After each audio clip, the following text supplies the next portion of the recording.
오늘은 미래 정부가 직면할 심각한 문제 중 고령화를 생각해 보려 합니다.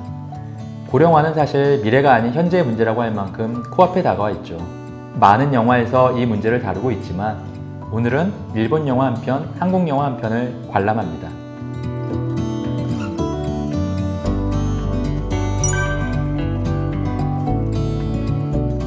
먼저 일본 영화 10년은 10년 후 근 미래 일본 사회를 상상한 5편의 짧은 에피소드로 구성된 영화인데요.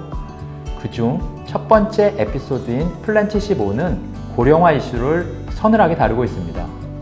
세계에서 가장 늙은 나라로 알려진 일본은 우리보다 먼저 고령사회에 진입하였고 초고령 사회를 지탱할 제도를 만들기 위해 갖은 애를 쓰고 있습니다. 이러한 현실로부터 이 영화는 기발하면서도 매우 현실적인 정책을 상상해내고 있습니다.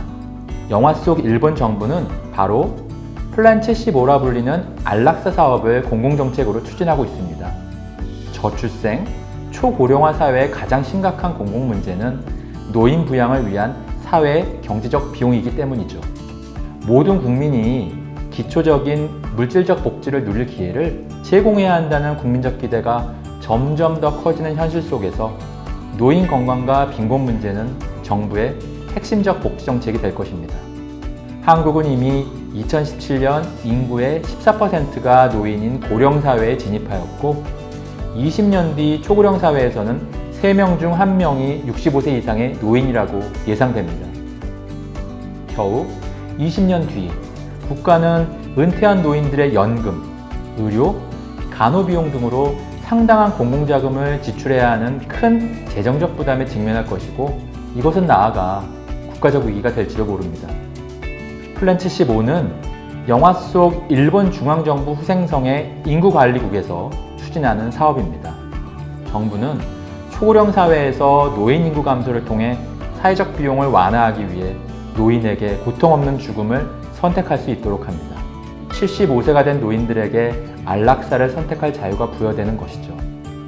안락사를 선택한 노인들은 자신이 원하는 날에 고통 없는 죽음을 맞이합니다. 안락사를 선택하면 국가는 1,000만 원 정도의 돈을 주는데 그 돈을 원하는 대로 쓰고 죽을 수 있다는 재미도 있습니다.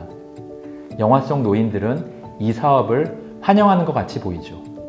늙는다는 것은 가족과 나라에 폐를 끼치는 수치스러운 일이 된 마당에 스스로 고통 없이 죽는다는 것은 큰 다행이라는 겁니다. 주인공은 인구관리국의 공무원으로 75세가 된 노인들을 대상으로 안락사 선택을 권장하는 홍보 업무를 맡고 있습니다. 하지만 정작 이 사업을 담당하는 주인공은 윤리적으로 갈등합니다.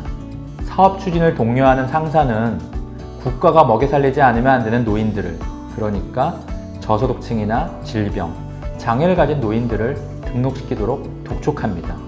중산층 이상의 경제력이 있는 노인들은 소비를 함으로 국가에 쓸모가 있으니 놔두고 국가 재정에 부담이 되는 빈곤층 노인들이 안락사를 선택하도록 하자는 것이죠.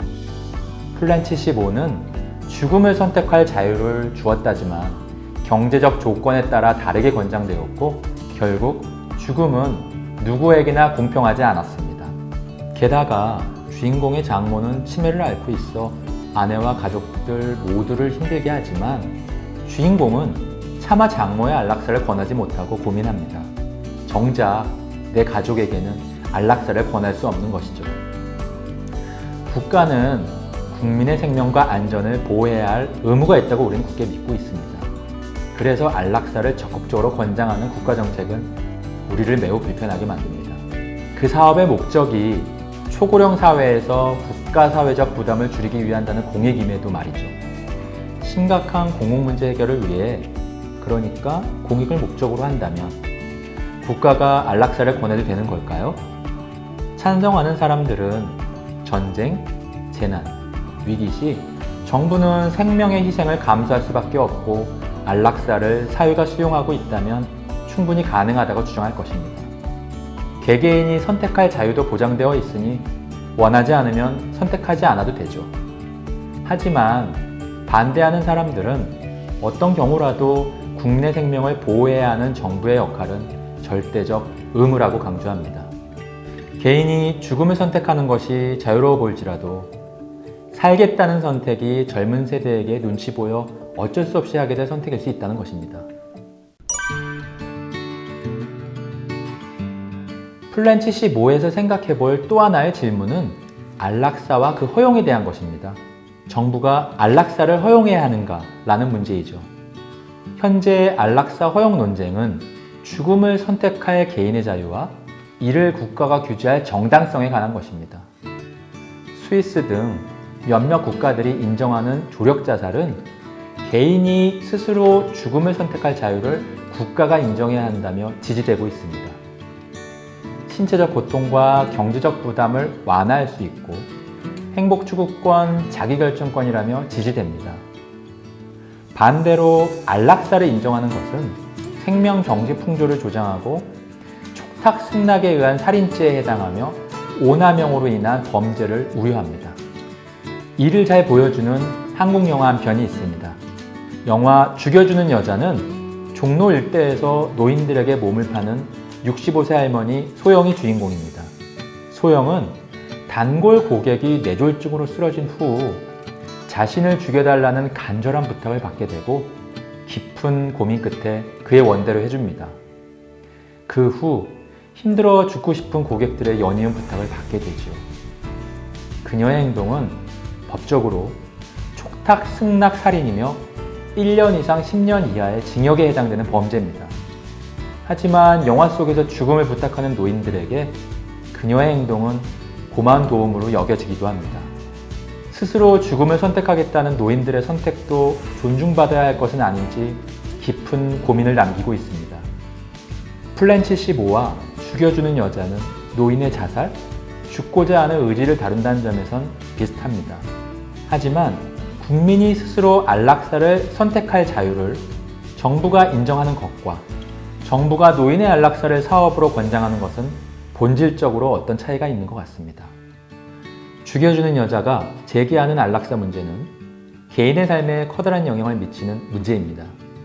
정부 간섭으로부터 자유로울 권리가 있다는 자유주의적 관점에 근거해 안락사 선택에 대한 정부 규제를 반대한 것이라면 플랜 75가 제기하는 안락사는 공익을 이유로 사회가 수용한다면 죽음마저도 국가가 권장하는 사업이 될 수 있다고 인정하는 것입니다. 정부가 안락사를 허용해야 한다는 것이 곧 안락사를 정부가 사업으로 권할 수 있다는 정당성이 되는 것은 아닐 것입니다. 이 차이를 곰곰이 생각해 봐야 될 것 같습니다. 사실 오늘날 국가가 절대 개입해서 안 되는 절대적인 자유 영역을 찾기란 쉽지 않습니다. 국가가 절대해서는 안 되는 일, 비윤리적 사업이라는 것도 명료하지 않습니다. 하지만 윤리가 국가 통치의 제1의 원리가 될 수는 없더라도 윤리적 가치의 추구 없이 정부가 존재의 정당성을 인정받기는 어려울 것입니다.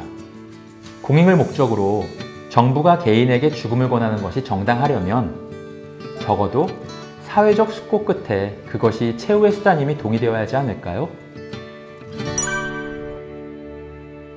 오늘 살펴본 영화는 다소 극단적인 상황을 제시하고 있습니다만 두 편의 영화가 던지는 국가정책의 윤리적 측면의 질문을 깊이 있게 생각해 볼 필요는 있을 것입니다. 여러분은 어떠실까요? 초고령 사회의 사회적 부담을 줄이기 위해서 정부가 안락사를 허용해야 한다고 생각하십니까? 더 나아가 정부가 권장하는 안락사 사업에 동의하시나요? 그리고 75세가 되었을 때 늙고 병든 나는 기꺼이 안락사를 선택할까요?